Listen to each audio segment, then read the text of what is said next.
सीसीएमटी जो काउंसलिंग है mid of July या फिर लास्ट जून में ख़त्म होगा।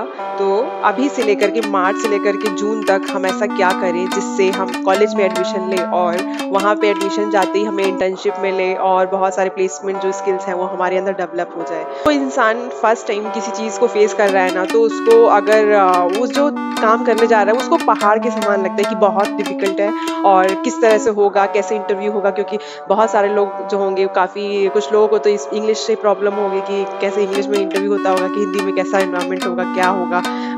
कुछ लोगों को ये रहता है कि ऑनलाइन होगा, कि वहाँ पे कैंपस में जाके हमें प्लेसमेंट देना पड़ेगा, कहाँ पे टेस्ट होगा, क्या नहीं होगा।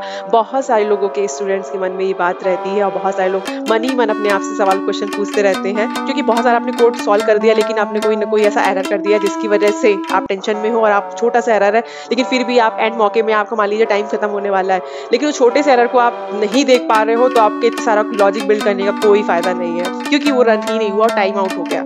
तो एरर पढ़ना भी बहुत जरूरी है, कहाँ पे क्या गलती कर रहे हो उस चीज को रेक्टिफाई करने का बहुत ज्यादा जरूरत पड़ता है, और वो चीजें आपकी इसी से डेवलप होगी।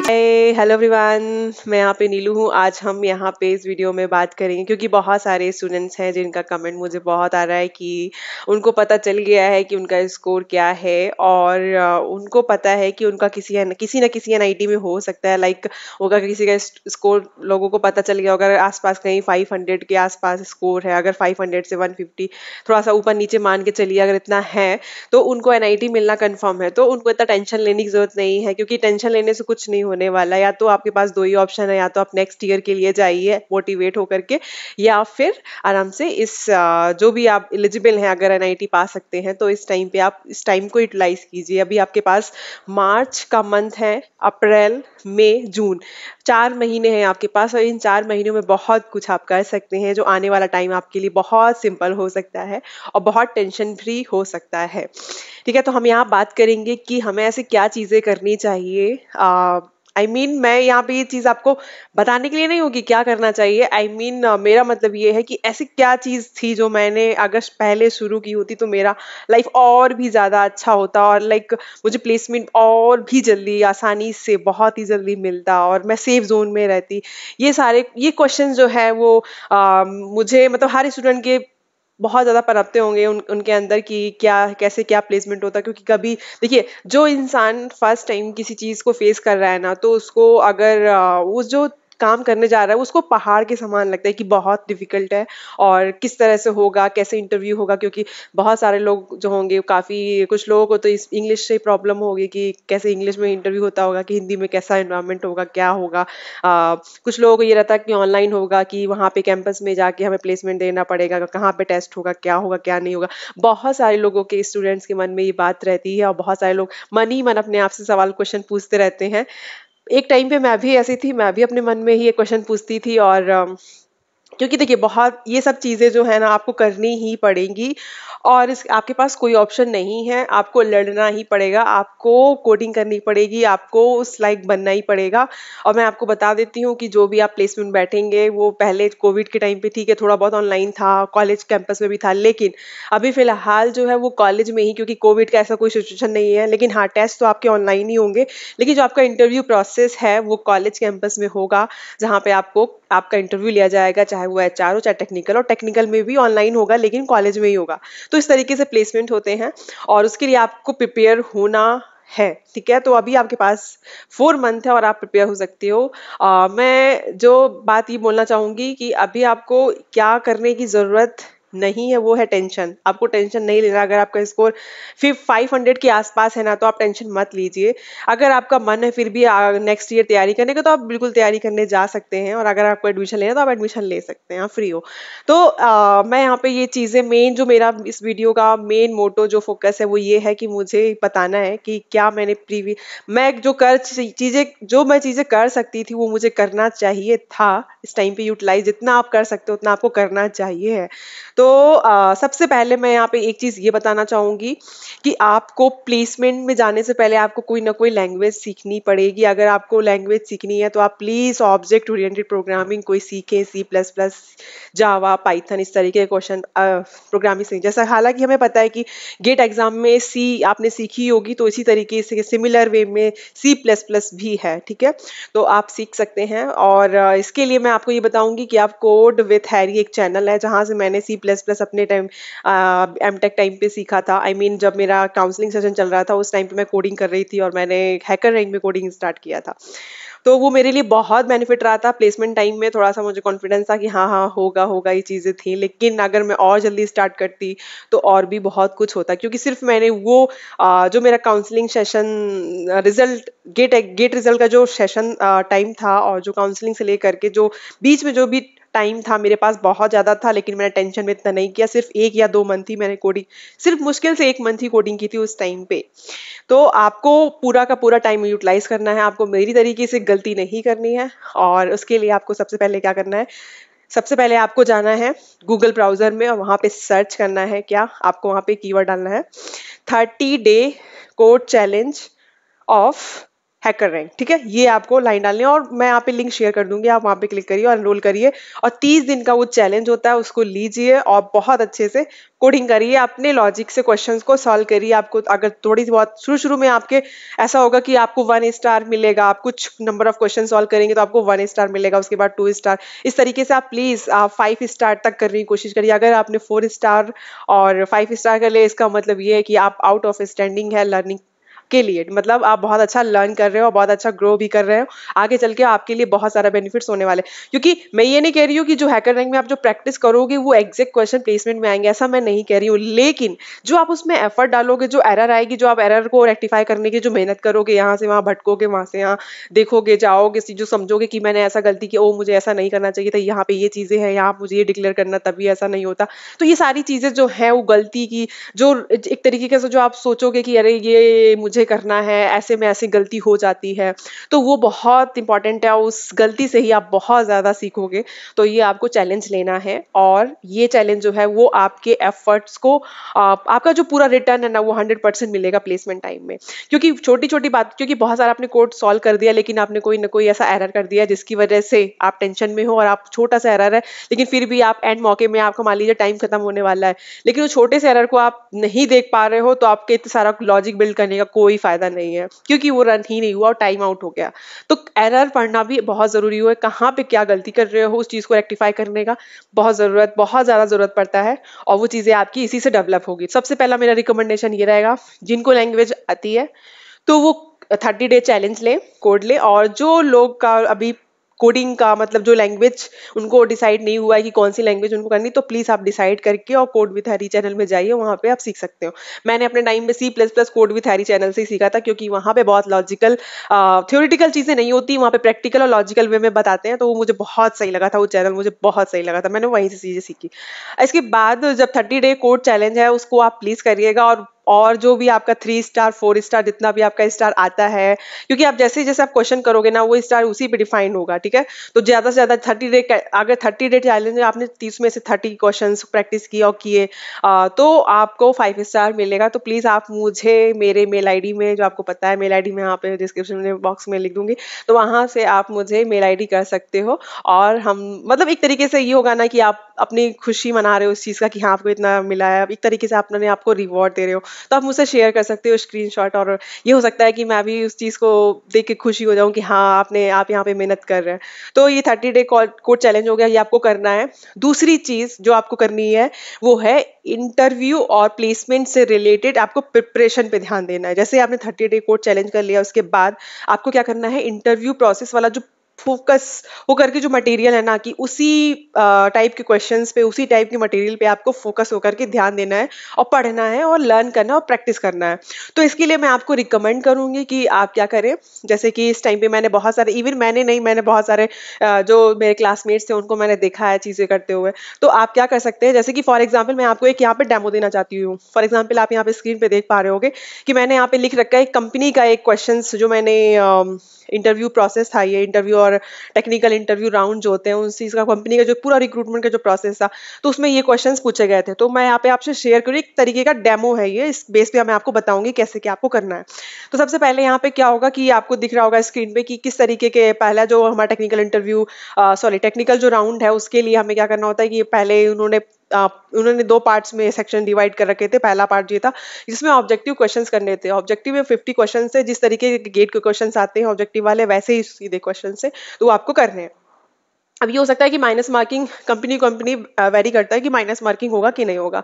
अब इसके बाद जो सेकंड सेक्शन है, सेकंड सेक्शन में उन्होंने क्या किया है कि उन्होंने 4 कोडिंग के क्वेश्चंस लिख रखे हैं और बोला है कि ऐसे ऐसे क्वेश्चन करना। देखिए आप देख पा रहे होंगे ट्री बेस्ड क्वेश्चंस है, तो इस तरीके के ट्री, ग्राफ, एरे, इस तरीके से क्वेश्चंस आएंगे ही आएंगे आपकी। तो प्लेसमेंट तरीके का एक डेमो मैं आपको शीट दिखा रही हूँ कि हाँ इस तरह के क्वेश्चन, इस तरह के क्वेश्चन पूछे गए थे कोडिंग में। तो आप यहाँ पे देख पा रहे हो कि मैंने यहाँ पे क्या किया था कि कुछ जैसे कि जो लोग भी एक 50 में से मान लीजिए किसी ने 40 क्वेश्चन भी किए और यहाँ पे जो 4 क्वेश्चंस दिए हुए हैं कोडिंग के, वो अगर 4 क्वेश्चन में से उन्होंने 3 क्वेश्चन भी कर लिए तो उनका नाम लिस्ट में आ जाता है। और लिस्ट में आने के बाद फिर उनको इंटरव्यू एचआर राउंड के लिए कॉल आती है, ठीक है। तो उनका इंटरव्यू होता है, उसमें टेक्निकल इंटरव्यू भी होता है, उसके बाद फिर एक एचआर इंटरव्यू होता है। टेक्निकल इंटरव्यू में जितना भी आपने कोडिंग में अभी किया ना, उससे सिंपल वाला क्वेश्चन पूछेंगे।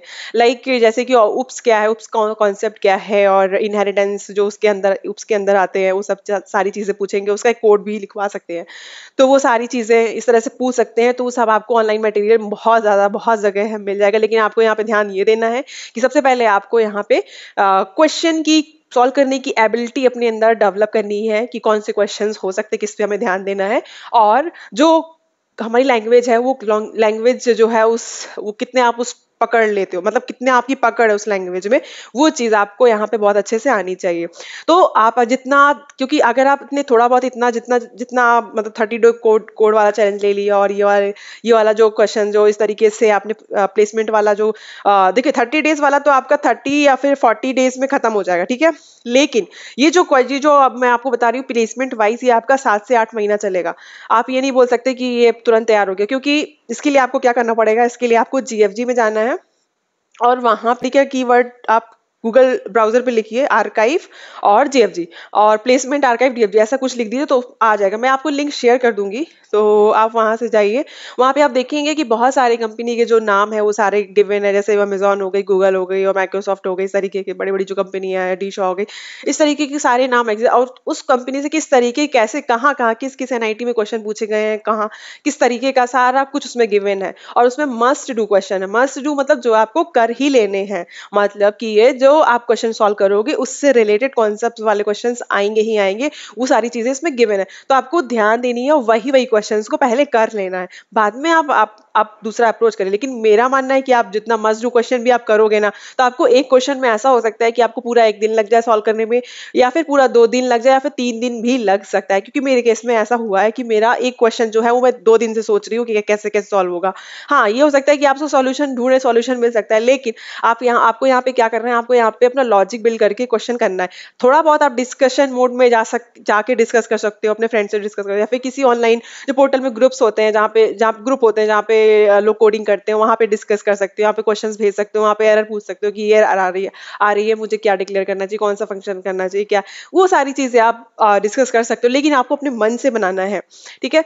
तो ये सारी चीजें आपको करनी है। और डेमो तो आप देख ही चुके हैं किस तरीके के क्वेश्चंस पूछे जाते हैं, तो उसके ही रिगार्डिंग ये जीएफजी बहुत बेटर प्लेटफॉर्म है। और मैं यहाँ पे लीड कोड एक प्लेटफॉर्म है उसको रिकमेंड नहीं करूंगी, क्योंकि वो थोड़ा हाई लेवल का है। और शुरू शुरू में मतलब इनिशियल पॉइंट में आपको एक बेसिक पढ़ना है। बेसिक आपको हैकर रैंक में ही मिलेगा, क्योंकि वहां पे मैं आपको डिफरेंस बता देती हूँ। हैकर रैंक और लीड कोड का डिफरेंस मेन यही है कि लीड कोड में थोड़ा सा स्पेस वाला चीज आ जाता है। मतलब आपको क्वेश्चन दिया रहेगा, क्वेश्चन को बोलेंगे कि आपको ऑर्डर ऑफ एन में ही सॉल्व करना है, ये वो। लेकिन हैकर रैंक में क्या है कि स्पेस का कोई स्पेसिफिकेशन नहीं होता है कि आपको कितना स्पेस लेना है, क्या नहीं। उनको ये मतलब होता है कि आप क्या स्किल लगा रहे हो, कैसे क्वेश्चन सॉल्व हो। तो आपको अपने एडजस्टमेंट से, आपको अपने लॉजिक से क्वेश्चन को सॉल्व करना है, उसको रन करा के उसका आंसर लाना है। क्योंकि मैंने अपने टाइम पे बहुत सारे ऐसा भी था कि ऑनलाइन सॉल्यूशन अवेलेबल थे, लेकिन फायदा क्या, आपको यहाँ पे लर्न करना है, सीखना है। तो मैंने ऐसा भी हुआ है कि मैंने 3 फॉर लूप यूज किए हैं। ऑर्डर ऑफ एन क्यू में भी मेरा स्पेस कॉम्प्लेक्सिटी गया है, लेकिन मैंने उस क्वेश्चन को किया है। तो लॉजिक से, लेकिन हाँ, अपने ही लॉजिक से किया। अपने लॉजिक से करने पे जो अच्छा खुशी होता है ना, वो कहीं आप फील नहीं करोगे। तो आपको अपने आप अपने लॉजिक से करना है। अगर नहीं आ रहा है तो कहीं आप इधर उधर से देख सकते हैं, सर्च करके देख सकते हैं, उसके छोटा छोटा पार्ट क्वेश्चन, जो जो क्वेश्चन का जो पार्ट है, जिस चीज में आप फंस रहे हो ना, आप वहां देख सकते हो, अपने आप से लॉजिक बना सकते हो। पेन पेपर लीजिए, आराम से उसका लॉजिक बनाइए और उसके बाद उसको कोडिंग करना स्टार्ट करिए। तो इस तरीके से चीजें होंगी। और बहुत सारे स्टूडेंट हैं जो टेंशन में है अभी कि क्या है क्या नहीं, तो प्लीज आप सारी टेंशन छोड़ दीजिए। अभी आपके पास टोटल 4 मंथ है। 4 मंथ भी अगर आप छोड़ दीजिए, मान लीजिए आप जून में बहुत बिजी रहते काउंसलिंग में, ये वो हो गया, तो कोई बात नहीं, लेकिन आप मई तक तो आप फ्री हो ना, ठीक है। तो 3 महीने आपके पास बहुत सफिशियंट है, आप इसको बहुत अच्छे से यूटिलाइज कर सकते हो। और रिज्यूमे ये सब चीजों पे भी ध्यान बाद में देना है आपको, मैं बाद में अपलोड करूंगी, लेकिन अभी आपको फिलहाल हैकर रैंक और उसके बाद जीएफजी का आर्काइव वाला जो क्वेश्चन है वो सब करने हैं, ठीक है। और अब बहुत ज्यादा आपका मन कर रहा है, बहुत कुछ मतलब आपको ये भी थोड़ा बहुत कर लिए हैं, तो मैं बता सकती हूँ कि आपको जो इंटरव्यू में क्वेश्चन पूछे जाते हैं, आप गूगल में सर्च करिए टॉप 30 इंटरव्यू क्वेश्चंस, जो क्वेश्चन पूछे जाते हो उसको आप एक बार सर्च करके और देख सकते हो किस तरीके के पैटर्न, आप एक तरीके से पता कर सकते हो। लेकिन अभी आप ये सब थोड़ा झमेले से दूर रहिए, क्योंकि वो आने वाले टाइम पे ही आपको करना बेस्ट रहेगा। लेकिन अभी आपको फिलहाल जो ध्यान देना है वो है कोडिंग। तो कोडिंग पे आपको ध्यान देना। आप कोई भी एनआईटी हो, कहीं भी किसी भी एनआईटी में जाओ, लेकिन प्लेसमेंट का प्रोसीजर सब जगह सेम होता है और सब लोग कोडिंग इंटरव्यू लेते हैं और राउंड होता है, ठीक है। तो बहुत आपको ये काम आएगी, ठीक है। तो आप एक जनरल वे में जो तैयारी कर रहे हो, ये जनरलाइज्ड है, ये मतलब स्पेसिफिक नहीं है कि ये कॉलेज में जाएंगे तो ऐसा क्वेश्चन आएगा, ऐसा कुछ नहीं है, एक जनरलाइज्ड है। तो आपको जो भी आप करोगे बेनिफिट आपको मिलेगा, ये मिलेगा, ये कंफर्म है। तो एक ऑनेस्ट एफर्ट डालिए और बहुत सारी चीजें आपके हाथ में होंगी, आगे जा करके बहुत सारे प्लेसमेंट्स होंगे आपके हाथ में। तो क्योंकि देखिए भगवान जो है ना, वो आपके ऑनेस्ट वाला जो एफर्ट है उसको बहुत ध्यान में रखता है, वो आपको बहुत अच्छे से पे करेगा आगे चल के। तो एक ऑनेस्टी है ना, वो अपने अंदर हमेशा बरकरार रखिए। सामने वाला भले ही आपको वैसा सोचे कि बहुत धोखेबाज है, ये है वो है, सेल्फिश है, जो भी है, जैसा जो लोग सोचते सोच उनको सोचने दीजिए। अभी आपके करियर का टाइम है, आप अपने ऊपर ध्यान दीजिए। और जितना जितना आप अपने अपने लिए जितना जितना आप ऑनेस्ट है ना, आपको बस अपने लिए ही ऑनेस्ट बनना है। बाकी लोग क्या कहते हैं क्या नहीं कहते हैं उसको आप ध्यान मत दीजिए, और अपने ही ऊपर ध्यान दीजिए। और थोड़ा सा समझिए कि अपने आप से थोड़ा ईमानदार रहिए। ये नहीं कि आप अपने आप को ही धोखा दे रहे हैं, ऐसा नहीं है। बाकी कोई आपको ईमानदार समझे ना समझे उससे मतलब नहीं है, लेकिन आप के अंदर कोई गिल्टी नहीं होनी चाहिए। आप अपने हिसाब से आप मेहनत कर रहे हो, आपको पता है, और सारे लोगों को पता चल जाएगा बाद में कि हाँ आप मेहनत कर रहे थे। क्योंकि देखो रिजल्ट जो है ना, वो आपके बताने से कोई विश्वास नहीं करेगा, जो उसको दिखेगा ना रियल टाइम पे वो उस पे ही बिलीव करेंगे। तो आपको दूसरों को दिखाने के लिए तो आप काम नहीं कर रहे हो ना, आप तो अपने लिए कर रहे हैं। तो मैं यहाँ पे यही चीज बोलना चाहूंगी कि आपको जितने से जितने ज्यादा आप मेहनत कर सकते हैं, आपको मेहनत करना है और ऑनेस्ट वाला एफर्ट डालना है। कोडिंग के क्वेश्चन प्लीज आप बिल्कुल भी ऐसा मत सोचिए, देखिए ऑनलाइन भी आप ढूंढोगे ना, आपको मिलेगा नहीं। ऑनेस्टली मैं अगर बता दूं तो इतना नहीं मिलेगा। तो इसीलिए आपको क्या करना है, अपने मन से ही लॉजिक बिल्ड करना है, उसको करने की कोशिश करना है, ठीक है। तो फाइनली ये चीजें हो गई हैं, और हम मिलते हैं नेक्स्ट वीडियो में। तब तक चलती हूँ मैं। Bye bye.